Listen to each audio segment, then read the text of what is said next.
स्वागत है आपकी अपनी यूट्यूब चैनल डीएलएड वाला में। और दोस्तों यूपी डीएलएड के सेकंड सेमेस्टर की पीवाईक्यू सीरीज़ को एक कदम और आगे बढ़ाते हुए आज हम आपके लिए लेकर हाजिर हैं 2019 के प्रारंभिक शिक्षा के नवीन प्रयास के इस द्वितीय प्रश्न पत्र को, ठीक है, जो कि आपका सेकंड पेपर होता है, जो होता है प्रारंभिक शिक्षा के नवीन प्रयास, ठीक है।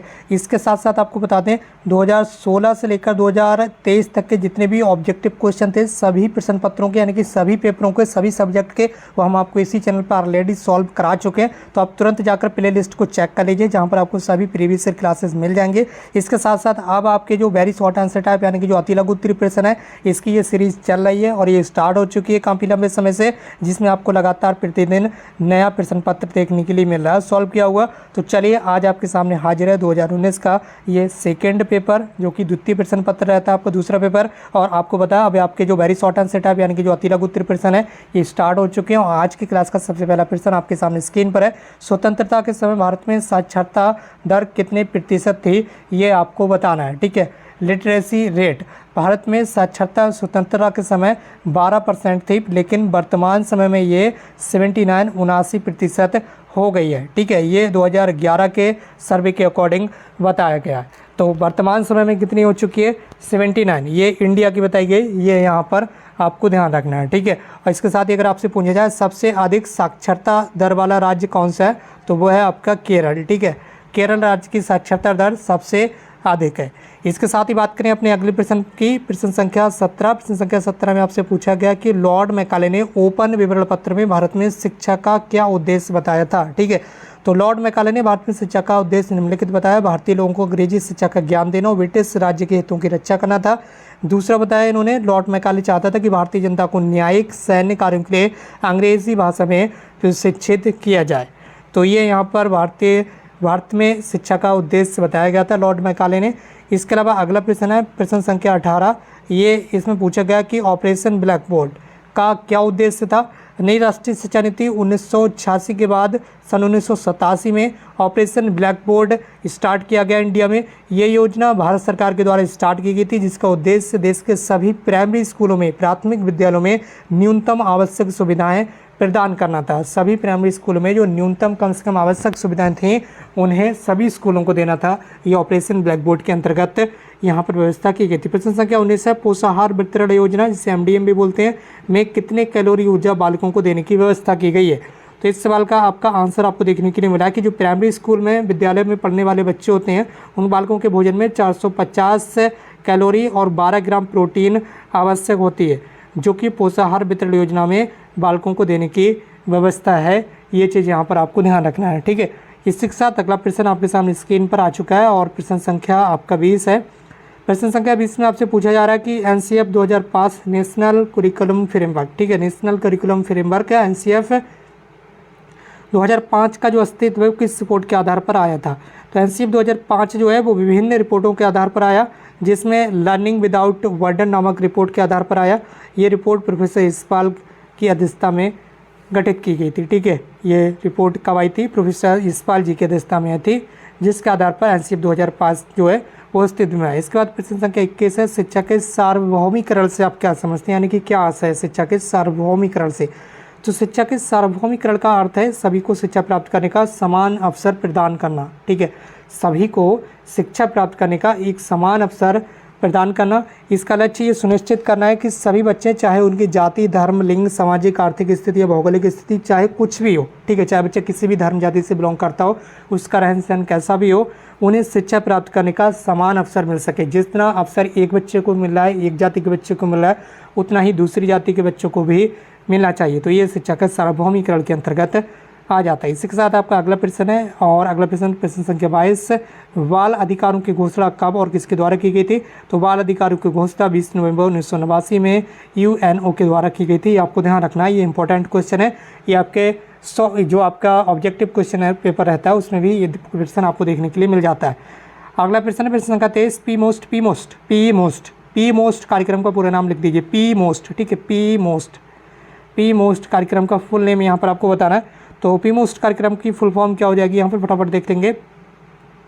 पी मोस्ट कार्यक्रम का पूरा नाम सेवारत अध्यापकों का विस्तृत अभिविन्यास कार्यक्रम है। अगर आप इसे इंग्लिश में कहेंगे तो कहेंगे programme of mass orientation of school teachers, यानी कि सेवारत अध्यापकों का विस्तृत अभिविन्यास कार्यक्रम, programme of mass orientation of school teachers. ठीक है, अगला प्रश्न है, प्रश्न संख्या आपका ये आ चुका है 24 नंबर में आपसे पूछा जा रहा है कि विद्यालयोन्मुखी कार्यक्रम से आप क्या समझते हैं। ठीक है, और विद्यालयोन्मुखी कार्यक्रम बच्चों को स्कूल में जाने के लिए प्रेरित करने के लिए डिज़ाइन किए गए। इन कार्यक्रमों में विभिन्न गतिविधियां शामिल होती हैं जो बच्चों को स्कूल के लिए तैयार करती हैं, उन्हें स्कूल में सफल होने में भी आगे मदद करती हैं।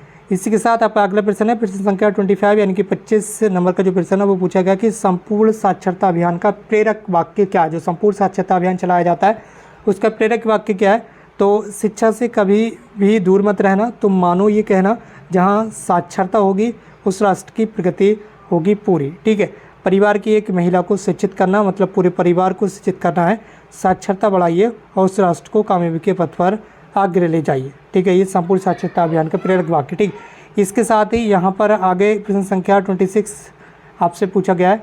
प्रश्न संख्या 26 में आपसे जो पूछा जा रहा है वो पूछा गया कि कस्तूरबा गांधी बालिका विद्यालय का जो संक्षिप्त परिचय है वो आप दे दीजिए। ठीक है, तो भारत सरकार के द्वारा सन 2004 में अनुसूचित जाति, अनुसूचित जनजाति, इसके अलावा ओबीसी कैटेगरी के छात्राओं के लिए, केवल बालिकाओं के लिए सुदूर ग्रामीण क्षेत्रों में आवासीय मतलब जो यहाँ पर रहने की व्यवस्था होती है, पूरी तरह से रहने खाने की व्यवस्था होती है।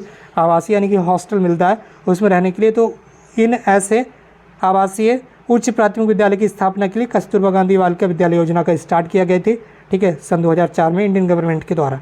ठीक, और इन स्कूलों में आपको ये भी पता रहना चाहिए, यहाँ पर जो एजुकेशन दी जाती है गर्ल्स को वो 6 to 8 क्लास के गर्ल्स को दी जाती है, यानी कि एज 11 से लेकर 14 के बीच जिन छात्राओं की एज होती है उनको क्लास 6 to 8 में इन स्कूलों में पढ़ाया जाता है। ठीक है, यानी कि शिक्षा दी जाती है। प्रश्न संख्या 27 है, NCERT के प्रमुख कार्य लिख दीजिए। ठीक है, राष्ट्रीय शैक्षिक अनुसंधान एवं प्रशिक्षण संस्थान, ये आपकी फुल फॉर्म हो जाएगी, राष्ट्रीय शैक्षिक अनुसंधान एवं प्रशिक्षण संस्थान। ठीक है, तो इसका यहाँ पर कार्य पूछा गया, तो सबसे पहले तो इसका शोध कार्य हो जाएगा। NCERT स्कूली शिक्षा से संबंधित विभिन्न क्षेत्रों में शोध कार्य करता है। ये शोध कार्य शिक्षा के विभिन्न पहलुओं को बेहतर बनाने में मदद करते हैं। इसके बाद दूसरा कार्य है NCERT का पाठ्यक्रम का विकास करता है।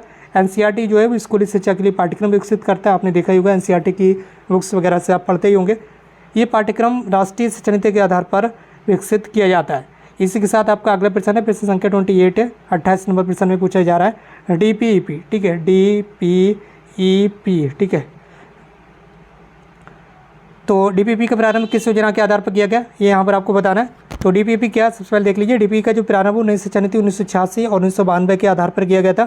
ये नीति प्राथमिक शिक्षा को सार्वभौमिक, अनिवार्य, गुणवत्तापूर्ण और सुलभ बनाने के उद्देश्य से बनाई गई थी। ठीक है, ये आपको ध्यान रखना है। इसके साथ आपका अगला प्रश्न है, प्रश्न संख्या 29, राष्ट्रीय पाठ्यचर्या सूची। ठीक है, 2005 में शिक्षक के क्या दृष्टिकोण है। ठीक है, जिसे आप NCF 2005 भी बोलते हैं।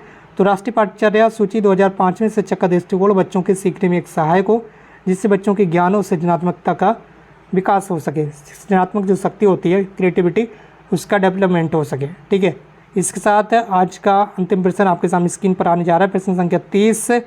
प्रश्न संख्या 30 में आज की इस क्लास का ये अंतिम प्रश्न साबित होगा और आपके लिए इसी बात पर वीडियो को शेयर जरूर कीजिए। इस क्लास को अपने फ्रेंड्स के साथ, भाई बहनों के साथ, ताकि और भी भाई बहन हमारे साथ यहाँ पर जुड़ सकें। अगर आपने प्रीवियस क्लास को अटेंड नहीं किया तो सभी सब्जेक्ट की प्लेलिस्ट बना दी गई, चैनल पर जाकर आप तुरंत देख लीजिए सभी सब्जेक्ट की प्लेलिस्ट। यहाँ पर आपको सभी ऑब्जेक्टिव क्वेश्चन सॉल्व करा दी गए। अब आपके अति लघु उत्तरीय प्रश्न की सीरीज तो लगातार चल ही रही है। भारत में निःशुल्क और अनिवार्य शिक्षा की उन्नति में मुख्य कठिनाई क्या है, बता दीजिए फटाफट।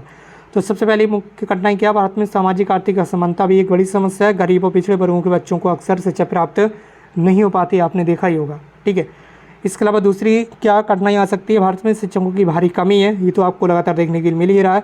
ये कमी विशेष रूप से ग्रामीण क्षेत्रों में गंभीर बनी हुई है समस्या। भारत में शिक्षा की गुणवत्ता भी एक बड़ी समस्या है। सरकारी स्कूलों में शिक्षा की गुणवत्ता अक्सर निम्न स्तर की होती है, ये आपको देखने के लिए मिलता ही है। भारत में बाल श्रम भी एक बड़ी समस्या बनी हुई है। तो दोस्तों ये थे आज के 15 अति लघु उत्तरीय प्रश्न, जो कि आपकी परीक्षाओं के लिए बहुत ही ज़्यादा इंपॉर्टेंट है। प्रीवियस ईयर क्वेश्चन पेपर से काफ़ी ज़्यादा प्रश्न रिपीट होते हैं प्रत्येक बार परीक्षाओं में। तो आप इस सीरीज़ को अंत तक कंप्लीट देख लीजिए और लगातार आपके लिए क्लासेज आ रही हैं, तो आप हमारे साथ इस तरह से बने रहेगा। बाकी दोस्तों आज की इस क्लास को यहीं पर समाप्त करते हैं। हमसे जुड़ने के लिए बहुत बहुत धन्यवाद। Thank you so much for connecting with